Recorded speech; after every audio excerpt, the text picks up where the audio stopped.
ఉత్తరాంధ్ర ప్రజలు ఈ ఏడాది శీతాకాలం ఇక్కట్లు ఎప్పటికీ మర్చిపోరని చెప్పాలి. కొద్ది రోజులుగా విశాఖలో వాతావరణం పూర్తిగా మారిపోయింది. ఒకవైపు ఉష్ణోగ్రతలు పడిపోవడం, మరోవైపు చలిగాలులతో జనం వణికిపోతున్నారు. ఇప్పటికే పెరిగిన కాలుష్యంతో అవస్థలు పడుతున్న ప్రజలను పొగమంచు సైతం ఇబ్బంది పెడుతోంది.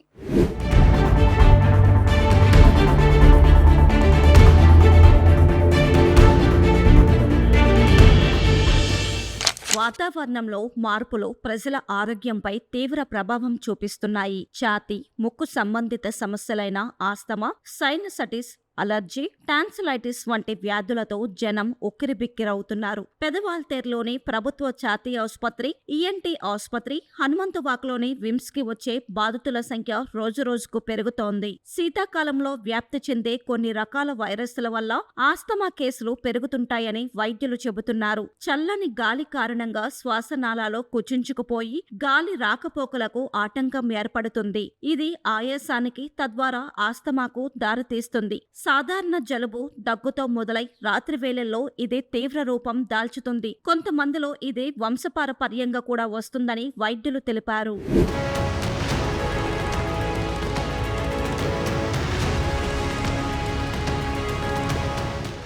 చల్లని గాలుల వల్ల ముక్కు కండరాలు గట్టిపడడం, దుమ్ము, పుప్పొడి, వాయు కాలుష్యం, పెంపుడు జంతువుల నుంచి వచ్చే అలర్జీలు, సైనసైటిస్, టాన్సిలైటిస్ సమస్యలను మరింత జటిలం చేస్తున్నాయి. పెద్దవారితో పోలిస్తే చిన్నారుల్లో ఈ ప్రభావం ఎక్కువగా కనిపిస్తోంది. ఆస్తమా లక్షణాలతో వచ్చే రోగులకు పల్మనాలజిస్టులు చికిత్స చేస్తున్నారు. ఆయాసం, చిన్నారుల్లో పిల్లి కూతలు, దగ్గు, పిల్లల్లో శరీరం నీలంగా మారిపోవడం జరుగుతుంది. పైనిస్, టాన్సిల్స్ బాధితుల్లో ఊపిరి అందకపోవడం, గొంతు నొప్పి, ఎడతెగని జలుబు ప్రధాన లక్షణాలుగా ఉంటాయని వైద్య నిపుణులు చెబుతున్నారు.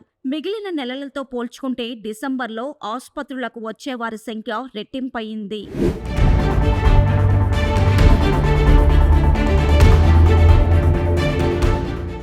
ప్రస్తుతం కేజీహెచ్లో గల ఓపీ, ఐపీ విభాగాలు రోగులతో కిటకిటలాడుతున్నాయి. ముఖ్యంగా ప్రభుత్వ ఛాతీ ఆసుపత్రిలో ఇన్పేషెంట్ల సంఖ్య 90 నుంచి ఏకంగా 170కి పెరిగిందంటే పరిస్థితి అర్థం చేసుకోవచ్చు. గత 5 ఏళ్లతో పోల్చితే డిసెంబర్లో కేసుల నమోదు అధికంగా ఉన్నట్లు వైద్యులు చెబుతున్నారు. నగరంలోని పలు ప్రాంతాల్లో మధ్యాహ్నం సైతం మంచు వదలడం లేదు. అరకు వంటి ఏజెన్సీ ప్రాంతాలు మంచు గుప్పిట్లో విలవిలలాడుతున్నాయి. విశాఖ బీచ్ రోడ్డులో నివాసం ఉంటున్న ప్రజలు చలికి తట్టుకోలేని పరిస్థితి నెలకొంది. ఉదయాన్నే దేవాలయాలకు వెళ్లే భక్తులు సైతం అప్రమత్తంగా ఉండాల్సిందే. తెల్లవారుజామున వాకింగ్ కి వెళ్లే ప్రజలు రోగాలకు గురయ్యే ప్రమాదం ఉందని వైద్యులు హెచ్చరిస్తున్నారు.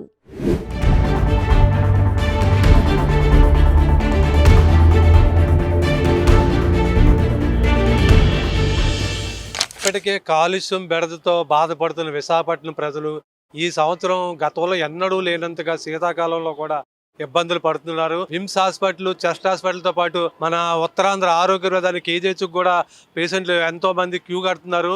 ఈ శీతాకాలం పొగమంచు అధికంగా ఉండడం, శీతలగాలు అధికంగా ఉండడం వల్ల ఎలర్జీ, ఆయాసం, దగ్గు, జలుబు వంటి రుగ్మతలు, రోగాలు ఎక్కువగా ప్రబలుతున్నాయని వైద్య నిపుణులు చెప్తున్నారు. ముఖ్యంగా మార్నింగ్ వాకింగ్ అలవాటు ఉండే వాళ్ళు సన్ రైజ్ ముందే వాకింగ్ చేయడం కొంచెం అవాయిడ్ చేయాలి. సన్ రైజ్ తర్వాతే వాకింగ్ చేయడం, లేదంటే బీచ్ రోడ్ కాకుండా ఎవరి ఇంటి మీద వాళ్ళు డాబాల మీదకి వెళ్ళి వాకింగ్ చేయడం ఆరోగ్యదాయకం అని చెప్తున్నారు. ఈ సంవత్సరం మంచు అధికంగా ఉండడం వల్ల ప్రజలు అన్ని రకాలుగా జాగ్రత్తలు తీసుకోవాలని, సూర్యోదయం తర్వాత బయటకు రావాలని, వాకింగ్ లాంటి కార్యక్రమాలు చేసుకోవాలని వైద్య నిపుణులు సూచిస్తున్నారు. దగ్గు, జలుబు, ఆయాసం, ఎలర్జీ వాడితే ఆ వ్యాధులతో బాధపడేవారు, మందులు వాడేవారు కూడా ఈ శీతాకాలం జాగ్రత్తగా ఉండాలని వైద్యులు సూచిస్తున్నారు. ఇక నగరంలోని అన్ని హాస్పిటల్ ఎక్కడ చూసినా ఈ జ్వర పీడితులు, ఈ శీతాకాలం సంబంధ వ్యాధులతో బాధపడే రోగులు అయితే ఎక్కువగా కనబడుతున్నారు. వైద్యులు మాత్రం తగిన జాగ్రత్తలు తీసుకుంటే ఈ శీతాకాలంలో ఆరోగ్యంగా ఉండొచ్చని చెప్తున్నారు. వీడియో జర్నలిస్ట్ సూర్యతో శ్రీనివాస్, VB7 టీవీ, విశాఖపట్నం.